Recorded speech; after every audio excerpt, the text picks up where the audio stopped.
Trickle in, but we'll get started. So I think everyone in the room probably knows who I am, but for our online audience, my name is Kristen Chiaccia. I'm the Executive Director and Chief Curator of Second Street Gallery.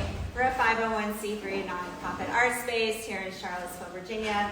And today I'm super excited to welcome our exhibiting artists in our main gallery exhibition.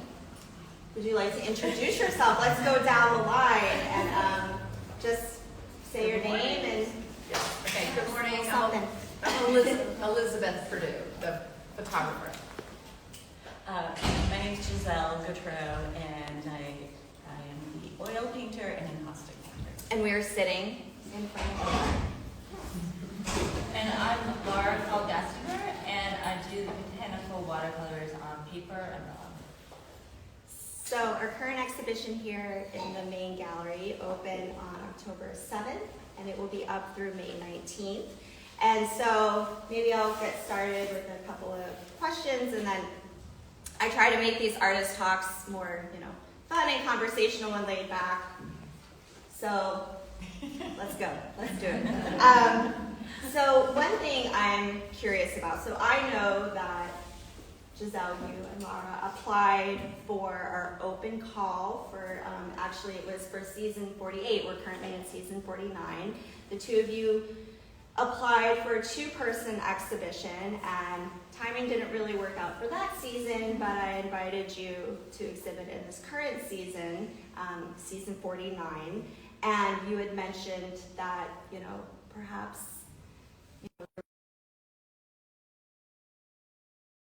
we get to Elizabeth, I'm very curious to know, how did the application, the idea come together? Had you worked together before? What inspired this? Yeah. I had been introduced to Laura through mutual friends and came to know her through the art community here, and I've always really loved Laura's work and admired what she did. And I love the idea of an exhibition together, but I recognize that our approaches to landscape and nature were pretty disparate, but that there would be a connecting thread, and I didn't know what that connecting thread was.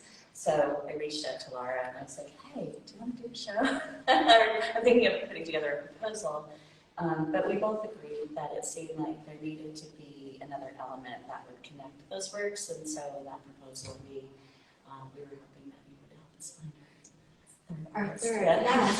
And so Elizabeth had been part of the teeny tiny trifecta. I think the first one. I don't even remember. We've done so many.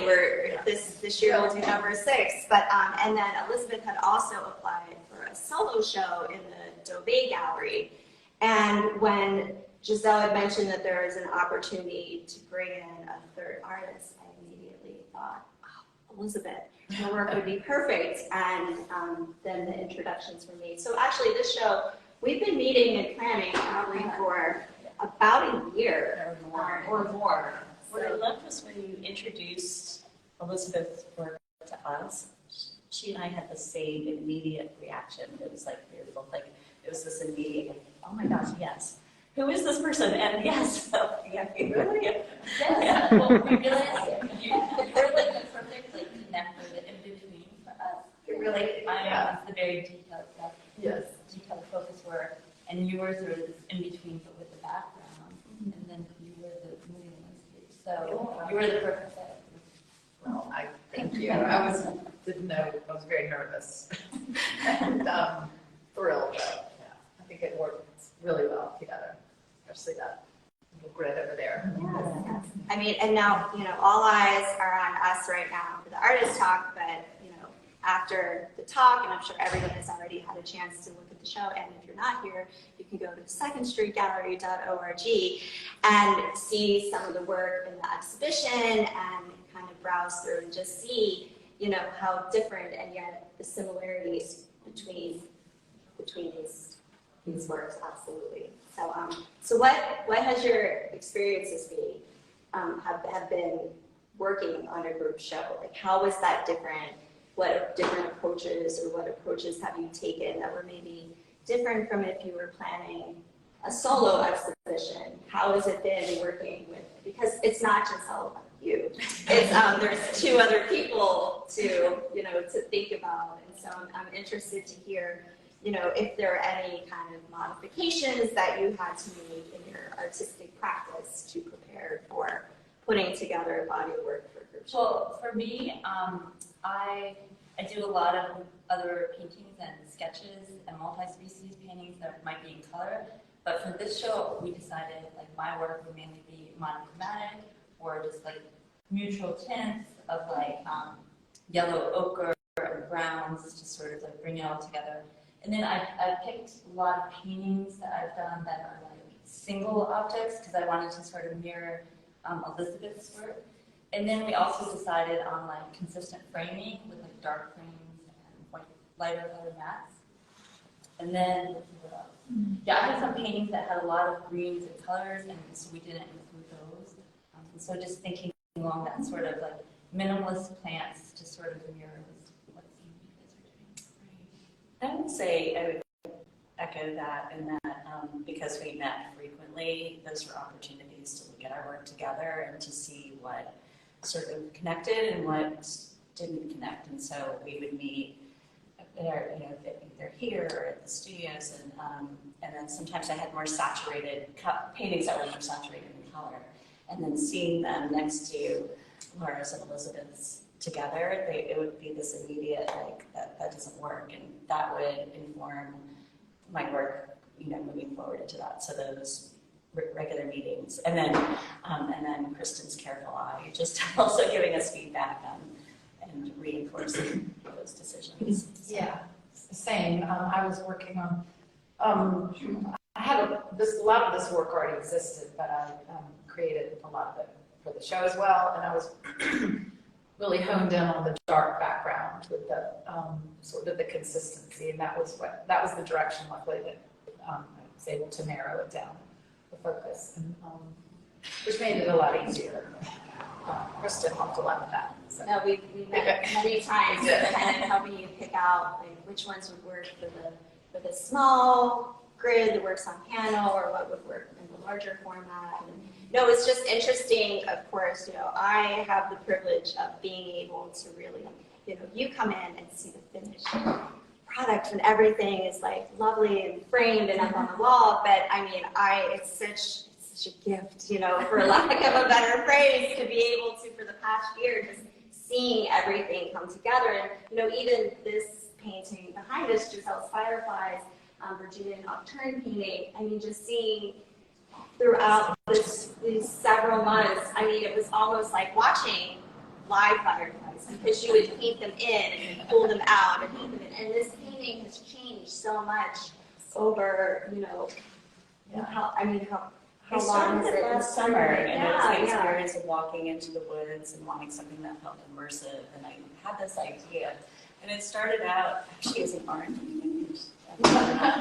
as an underpainting, and then it went through different just color variations. But I knew I wanted a nocturne, and I knew I wanted fireflies and this feeling. And because it wasn't earth tones, there were definitely moments where I was like, trust me, I have this idea, it's gonna work. And so there was, I think, a feeling of trust, just knowing that we were all working separately and independently, and just respecting each other's processes, and just going, trust me, just it was. So I'm gonna pull it together, but those fireplaces are coming out. Yeah. And I also want to give a nod to my fellow painters at McGuffey, because they were also a really good eye for pulling in for conversations. I'm like, I think, which areas of this need a little more work, and I really valued that too. So.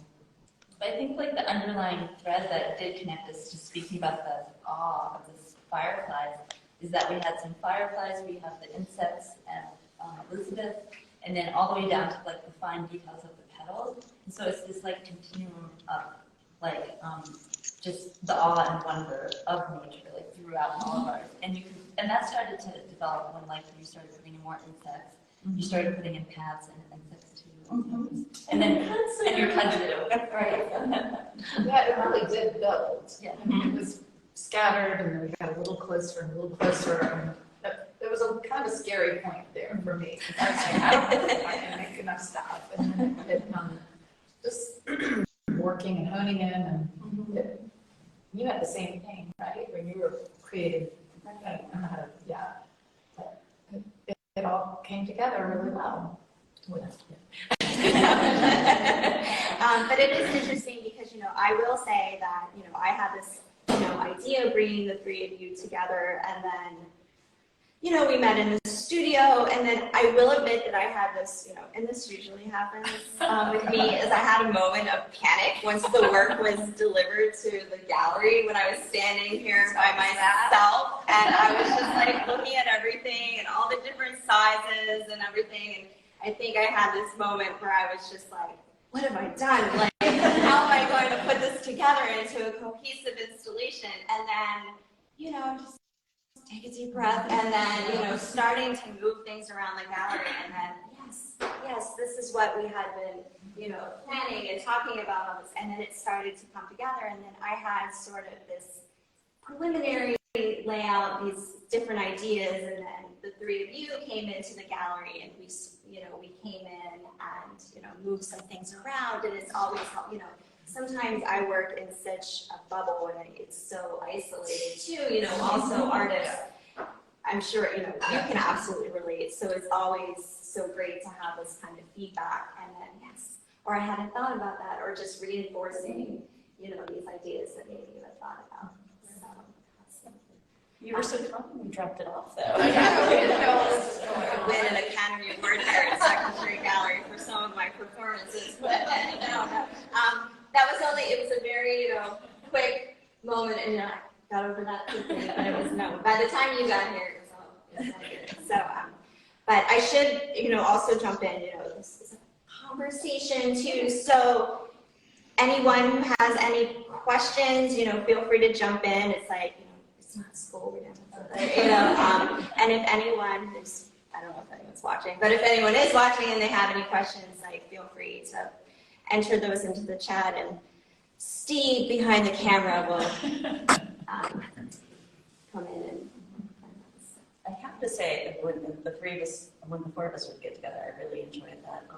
Alyssa and Laura would sort of nerd out about plants.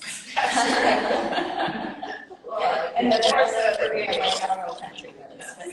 I know, I learned a lot too, because now, wait a minute, that was one of the, I've seen that in the exhibition, and it's. Any plant questions, ask Laura. But another great thing about being with Elizabeth and Giselle is that I've always wanted to exhibit that collection that I exhibited in London. And I know my work is so long and it's so detailed, I knew I could never do a show by myself. So it was quite an honor and great. I really appreciate that you invited me to be a part of your show, or this show, because I could never shut up this space. And that was one thing that was very surprising, this is such a big space. And it's surprising, how much we needed to fill it up. And I knew that, your works was really balanced well. So. Yeah. And I have to say, when Kristen said she'd like us to do the 6x6 grids, I was like,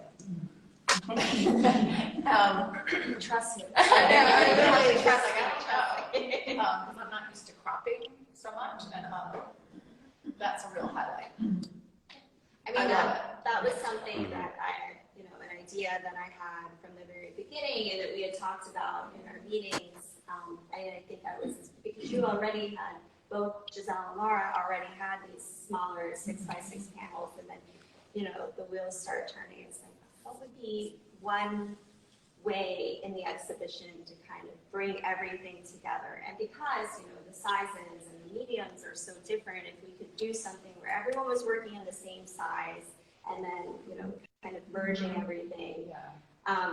And you really get to see, how your work relates to one another, and you get to see, it really brings out your different techniques, but also shows that there are similarities here. But it's always funny too, because there's always someone who comes in and they're surprised, oh, that's 3 different artists. Oh. Yes, 3 different artists. So you have one Yeah, they're like, oh, I thought it was all one artist. And as somebody But very, very said talented. yesterday, Yes, absolutely. So, but I'm sure, get all kinds of questions.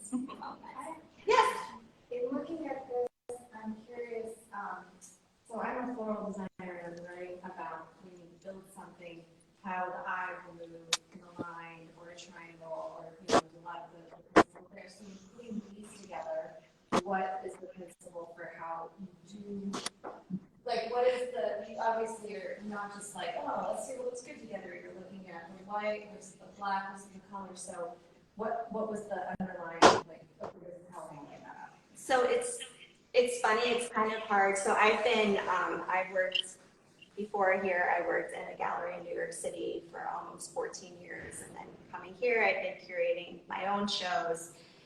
And really, it's really hard to explain how I do what I do. I kind of just do it. I kind of just see it. And it's something that, over these past 20 plus years, that it's just, I think, a skill that I've gotten really, I'm like to say I've gotten good at it. Just being able to kind of see things. And it's almost like, I'll put on music in the gallery. It's almost like a performance in here, just moving things around. And with that particular grid, I put out some big tables. I laid everything out. And I did look at things like, color and composition. And then it was also important to me that no one was next to their own work because I wanted it to flow in a certain way. And so I think, I did. It's hard to explain, but Yeah, I understand though, it's the rhythm, and I know. All that chorus, that one is no, and it's a dance, right? And you don't want things to be too top heavy, and you want, it to feel like there's a flow. And I think it's really something that you just kind of have to do and play. I had so many iterations of this, and then you kind of just look at it and it's like, yes. It's like a puzzle, once you move one, then it's. I know, because, I started moving some things around, and and it was like, wait a minute, no, you're next to you now, and you're not, no, this doesn't, or there's too many Giselle works in a row, and so it is like a puzzle. It all kind of came together. And I don't think I would have thought to ask that question had I not been working on learning the principle of where my eye goes when I'm designing. So. I also want to put the bird up, perched up at the top, and then just little things like this. And, yeah. So, It moves around really, really well. it does. I think that's my favorite. I love all of the work in the show, but I just love seeing everything really come together with that. Yeah. And I love the blocks. That painting behind you is the source of light, moonlight or sunset? Or... I was thinking of that time of day when it is just as the sun's going down and the fireflies are coming out, and you just get enough of that backlit light in the trees, so it's not total darkness. It's that really specific time of day. So actually, Misha told me that, so there's the golden hour when the sun is setting and it's on all the plants, and then there's the blue hour. There's actually blue. Yeah, I like that. And I was like, oh, or is it blue or indigo? Anyways, it was one of those, and I was like, oh, I had to ask her, I was like, what is that? And she's like, oh, it's when it's, how do I know so much? You learn something new every day. So the other part of this painting is that my husband and I grew up on the East Coast. We lived in California for 10 years, and so did our kids. And so when we moved back to the East Coast, when they were teenagers, they were like, they knew about fireflies, but they were just like, what? This is amazing, what's like that? And that idea that, we take things for granted, things that we see all the time, and sometimes you have to move away from something to kind of appreciate how extraordinary it is. And so I'm just still, I think that feeling of, even seeing them now, I'm just like, they're pretty amazing.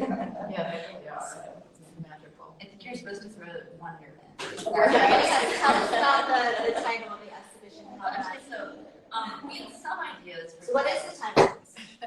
Sure, Mirabilia. Wonders of nature. And how did we come up with that? It was kind of kickstarted it. We knew it had to. I think it said it was like, you should do something. I would like to do something a Latin title. And because you were asking, do you have any title? Let's make it Latin, and then you started. I think you had already some other ideas for a title, and I was like, And then I threw it into chat GPT. amazing. Hey, you know, So this impressed. Gogosian did their chat GPT, press release. So actually, we were first with our exhibition title. So It was like the last option, and I think maybe we made an adjustment, but we were like, oh, yeah, we had a bunch and we were kind of going back and forth, but you kind of came up with that. My only contribution on like I don't know Latin. I don't know. Email to go look at us. Well, we knew we wanted it to be something about wonder, looking closer at nature. And so we hope that when people come to this, like they do have that kind of like pausing, being in wonder of the fireflies or the smaller details that just kind of look up and look closer. And so, and I feel like in today's world, we rush past wonder. And like, when kids have that wonder and then it gets sort of disappears with Yeah. the phone and stuff, I feel like we should bring that. And I think there's also been a lot of wonder of people coming into the exhibition and seeing it and just wondering, like, how in the world did they do? Like, because you each have such a very different, unique process. But it's also more of a timeless, it's not a contemporary, you're all working, older techniques. So do the three of you want to say anything about, like, you're working and tell us about your Palladium. You brought some props. Yeah. I don't know if you all were here last night, so yes, Palladium is a really old technique. Platinum Palladium print was done in the late 19th century. So I use one of those cameras, large format, where you put the thing over your head. And it's hard to explain, but let me show you. The negatives are actually this size, 8 by 10. And you load them into this phone holder. And load it into the back of the camera. So it's very time intensive, a lot of different steps to it. I process the film, shoot it, process the film, let it dry, and then I coat watercolor paper. This is the Magnolia over there with the emulsion. I did a demo last night and we expose it to a bank of lights when it comes out. So I love the painterly kind of artsy effect. I don't do any digital. It's all hands-on.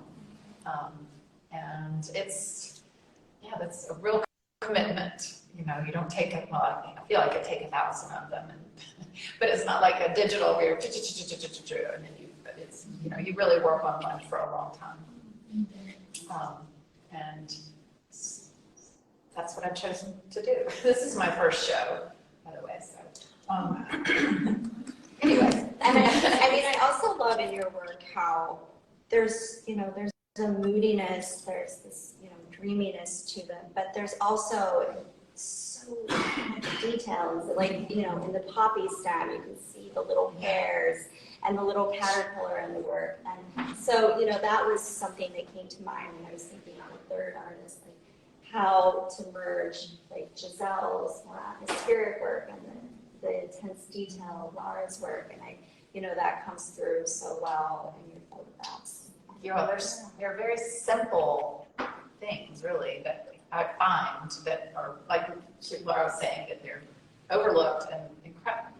Some of them are weeds, but they're just, they're incredible to me, the way the light hits them or the simple shape, So it is about awe and wonder very much for me. And it's, when you first look, you emailed the images to me before I saw what they, I didn't realize on first glance that they were photographs. And then I was like, oh my God, these are photographs. And then just, learning more about the process. And I think that's also what makes it so interesting. I love, I'm not an artist, I'm an art historian, art critic, curator. And so I'm always fascinated, for lack of a better word, but, I'm very interested in the whole process going into the studio and seeing that. And I think that's what has drawn me to all of your work. So Giselle, you're working both oil and caustic. So tell me. well, oil painting is inherently an old medium, and then my process tends to be in the method of indirect painting. So I'll do an underpainting, working out the composition and drawing, start laying in color, and do glazes. So it's a very much a long process over time. And so I'll have an idea of where it's going to go, but so it's a building of the painting. So even if it can go through different iterations, and there's sort of thin layers, and that idea that light passes through and works with the colors below. And then encaustic is even older, so it dates back to the ancient Greeks and Egyptians, with the Greeks using wax to seal their bones, and then the Fayum funeral portraits, which were basically mummy portraits, so the technique is several thousand years old. It didn't sort of fell out of popularity, I guess, because it wasn't as portable as oil painting, and oil painting historically just stayed more popular. And so it fell out of favor for several thousand years. And then it's come back. And so I discovered it about 11 years ago while living on the West Coast and started incorporating it into my practice. But it's painting with molten wax that's mixed with damar resin, which is a tree sap. So it's the same materials and it's pigment, so there aren't really any other ingredients in it. And so I'm painting with the molten wax. It cools immediately. As soon as it cools, it hardens. And what I love about it is the luminosity of it and atmospheric qualities. So in my mind, they connect, and I really enjoy doing the two processes. So is that on that painting, both on that? This one's an oil painting. Okay. So these two are oil. That's oil and cold wax, which is a different process, and the smaller works are encaustic. They have, there's texture. Yeah, there's a little texture. And then my work is called dry brush watercolor, and I do use water to actually put a little bit of paint on the brush, but it's very detailed and controlled, so there's not much water, so that's why it's called dry brush. But it's like drawing with the paintbrush, and that's why I did all those, even though they look like pen. And those are inspired by, each one represents a different month, and those are inspired by a scientist and philosopher and naturalist. His name was Ernst Haeckel. He lived in the early 1900s, and he, to convey different species and stuff, he used these very symmetric layouts like these. And so I love his illustrated scientific plates, and I decided to take each month and depict each month in Virginia. And then I keep this journal, a perpetual journal that I was able to go back to and reference and say, okay, so in May, I'm going to definitely include this. And then this one for July, I'll include the Magnolia. And so this became like my little reference book for that collection. And so it's a mix between science and art, like educating people about plants in Virginia. Although I was saying March now has equal plants in it because of climate change, which is too bad. But and then another That's so sad. I know it is kind of sad. Another thing that I've in this show that resonates back with sort of early painting processes is two of these paintings are painted on calfskin vellum, also called parchment, and it's actually calfskin, and it's a different process than painting on paper, but it goes back before there was paper, so sort of painting on the surface of it, and so it's very beautiful. You can get the detail. You can really hardly use any water because it will wash away if you cut too much water. I'm glad you mentioned how you created these because I told people they're watercolor, they're not chat or pencil. No, Kristen, that's not. Really? Trust me. And you do on Instagram Live every Monday at 11. You do your drawing and your perpetual journal, so people can tune in and see, the work in process. And you came in on this past Monday and did the gallery, and that was really fun. It seemed like a really fun group. watch it, so you can see it's watercolor. I know what I'm talking So like, if you do want to like get connected with nature and you know you feel intimidated by this, the place to start is like a perpetual journal. And I know many people. Some people have perpetual journals here, and so it's a great way to start observing nature and seasonal cycles, and you know start growing ones.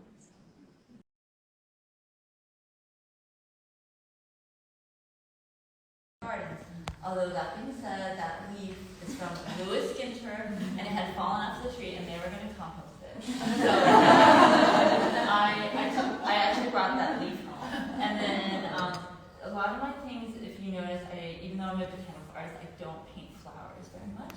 I paint dead or sort of decaying things or things that are in a process of going dormant. I'm more intrigued by the structures rather than just the flowers. But like the form of like pods and fruit and leaves. So those, I had all those specimens. Yeah, and so I had reference for all, I knew like I would see tulip poplar in May. And so I would just keep an eye out for tulip poplar. And if you're familiar with tulip poplar, they always fall, they're falling now from the trees. So I was able to get a specimen. But most of those I have in my yard, or I know places like people's property where I can collect. But, and so They know you're coming over, you're not like out there like, Right, or they'll look out their window, oh, there she is again. well, I mean, sometimes I go running and like Riverview or Meadow Creek Trail, like I find that those places are okay to collect things, and so sometimes I'm running and like carrying things. Like the passion flower was over on Meadow Creek Parkway. There was a lot of it, and so I was running carrying it. Can you tell us a little more about how you create the design and arrangement and this type of Yeah, work? so I went through like a lot of Ernst Haeckel's plates, and I sort of like broke down like how he composed his pages with little thumbnails, like lines, and then I went through each month and was like, oh, well for you know April, I really want to show the Pinkster Bloom azalea in the middle, and I'll have these things radiate out, and I need some elements in the bottom. And I would just create these like sketchy thumbnails and then adapt it with the plants that I knew I would see each month. And then some plants I actually did not have access to, like the actual plant. And so like for instance in May, I needed something in the top right corner, and I had to contact somebody. I was like, what is something that I could put here? And they were like, use this violet. But they had photos, so I used photos for that. And sometimes it took 2.5 years to finish that, and sometimes I'd have gaps. Like I knew June was going to be the black cohosh, but I didn't have the plants around the edges. That's the very, very far right one on the top. So like if I knew the primary plant for that month, then I could just fill in all years, like smaller ones. Nice. Yeah. Are they all native to Virginia? They're native and naturalized, so there's some invasive plants in there. Like there's bittersweet and what else is in there? That's probably the worst. My son asked with drawing 15 for high school, he's a freshman, 15 native Virginia plants. So maybe I should. Well, he should yeah. come in here, you know, like help on his homework.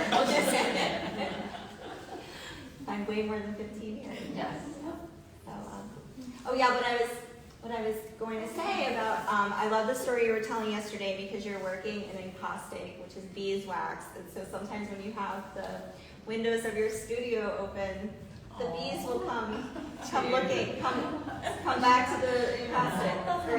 And I used So to nature's coming to you. Yeah. So I love it. And I used to be a beekeeper, and so I just escort the ladies back out. So wasps are different; they Yeah. are not welcome. So, Yes. I was going to say, first of all, congratulations to all three of you. This is an amazing show. I'm familiar with some of your works, not Elizabeth's. I can't wait to look more closely. It was brand new that you've kind of been doing more larger format, but fairly new, at least newer to me. And I was wondering if you could talk about that process for you and what it's been like. yeah, my comfort zone is working small, and I love doing 6x6s. So with that challenge, I was like, oh, I got this. And then if the large paintings do take more time, they're more physically demanding, and there's more commitment, and there's but I really enjoyed it. There's something about sort of, you know, when you make, and I would do this where I would do like a small ocean painting and go, wow, what if you walked into a room and had this feeling of this thing being in a large space. I have done commissions that are large, so I did a 4x12-foot painting, and so, but that felt like that was painting for the client in some ways. I really enjoyed it, but this was like just sort of staying true to what my, you know, that initial feeling, that I was after. And there's something about, especially these three paintings, that idea of like the one that's back in that corner, the yellow painting, driving up along Blue Ridge Parkway, what happens when you come across a big vista, that feeling that you get, or when you walk into the woods. And those things could only resonate. They had to resonate for me, and they had to go bigger in scale. But they're fun, and they're challenging, yeah, for sure. It's great to see them. And did we have any other questions? Well, I have a question. So, don't worry, it's not crazy. So I'm always wondering what's next for everyone. Like, do you have any other shows or anything else planned? And whether or not, you know, if your participation in this show has maybe influenced any of your work moving forward, or any of the things that you have planned moving forward. So what is next for everyone here? Or are you just gonna take a break? No, I am continuing to try to make photographs, and this has been a great opportunity for me. I've been so honored to be in this show, and it's sort of opened a door for me, so I'm going to keep trying, and I'd like to try a different approach, maybe move away from the darker backgrounds. I'm going to try that. And I'll enter more shows. Yeah, and I mean, I see love. how, yeah. I'm excited to see. Yeah, so I'm definitely inspired. What about you? Yeah. The different mediums still hold my attention. I do like the idea of continuing to work in a larger format, so I'll probably have an ongoing painting in that and the encaustic. So I think just continuing to work, and I think the more recent one was the kudzu. So that idea of the specificity of the plants and kind of in contrast to the more atmospheric elements, like in the sky painting here. Those are the things that continue to hold my interest. So moving forward. I will have a show next spring in Alexandria with 2 other botanical artists, and we're primarily going to focus on roots, fungi, lichen, like all these sort of like smaller connections that like people really like. So I'm really into roots, and then painting more on Castan vellum. So that's going to be a cool thing. And then I'm also just working on publishing a how-to and explanation of the perpetual journal. So those are my goals. So what, you know, you did this show, all 3 of you, because you applied for the open call, which we have an open call online now for Second Street Gallery. We actually have 3 open calls. But do you have any advice for artists who are looking to show in a gallery like Second Street, or who are hoping to exhibit someplace? What's your advice for our artist friends out there? Because you know now you've done this incredible show. No, I think it would be do your best work and put in a good proposal and be thoughtful and Follow instructions. follow instructions. And don't take it personally if you don't get anything. It's just what I heard from you and what I learned, specifically with what you're doing here, is that you have this long view of the seasons and the exhibiting artists. And so even in your response to us, it was a no and a yes. It was a no in that it didn't work with that particular season because of the things you had lined up, and not wanting to overlap too much with maybe some other content. And then it was a yes for May of 2023, which seemed kind of far out and in the distance until it was here. Yes. But I appreciated that long view, and I don't know if that ties into advice, but just No, absolutely. Well, I think it's like for beginning artists, I think it's great to like start with things like Teeny Tiny Trifecta. As a great way to just get your name out there and have your work there. And then, I think for me, I would say, if you feel like you can't do it all yourself, find a team. And I found that really helpful. It's a dream team. So, if we don't have any more questions, before we go, do any of you have any words of anything you'd like to add? Or oh, we have another question. Great. Can you explain perpetual journal? Yes, so it's an idea where, As opposed to a journal. right, so a lot of times we have sketchbooks, a lot of us have sketchbooks that you can't keep up, you might just have a few pages filled in and it stops. And so with this way, you date the pages with the week, without the year, and then you just merely go back to that page and draw something of that week. So like on this page, I have an observation of this week, of like 2015, 2013. And so you just keep turning the pages until you come around to where you are again, and then one page is filled up with multiple observations of that week. And it really does work. I mean, there's a few people here that do it. What is your oldest, like how many years does it take for you to build a journal? What's That's your a oldest? really good question. So I started this one in 2001, and Oh, wow. but it's filled up. So I'm on my third one now. It can take anywhere from like 10 years to 5 years to fill up one journal. So it's a long process, long steady process. You never put the year in? Yeah, you do when you draw on it. So like today is May 6th. So you just go to the page that's May 6th, and then I just like make an observation. So I'd say, oh, today, the buttercups are out, or something like that. But you just put the year with that drawing, Yes. not Yeah. like dating Not the page. Page. Right. Chucha, definitely check out her journal. But it helps you, there's many reasons to do this, and helps you become a better at drawing, observing, more curious about the plants, and more connected with your work. And I imagine it's interesting too to look back what you did, 4 or 5 years ago on that very day. Yeah, and you can see, so in 2001, maples used to bloom in end of March, and now they bloom in January. Yes. And Laura's class also teaches about the medium itself. The utensils, the pencils, the inks, the watercolors, the different types of papers, the different types of journals that are available, and the different books and references of who you are inspired by. And then we as an audience can add to that too and say, have you read this author? So it's enormously filled dimensionally beyond the actual She's talking about my Instagram Lives on Monday, so every Monday I draw. at 11 o'clock. Eastern Standard Time. And how many people, people from all over the world are chiming in and are present there. So it's all over the world. Yeah, it's pretty busy. I don't know how many. Sometimes like 200. Yeah, we had Yeah. 200 people on, like 204 at one point on Yeah. Mondays. And yeah, they were from all over the place because people were introducing themselves and just, yeah, it was pretty. Some people probably had to wake up quite early. But one closing quote that I think is great for our show is maybe you know the poet, the late Mary Oliver, and I know a lot of you know that. I love her poem, Instructions for Living. Pay attention, be astonished, and tell about it.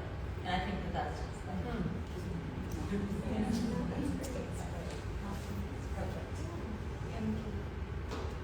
Thank you, everyone.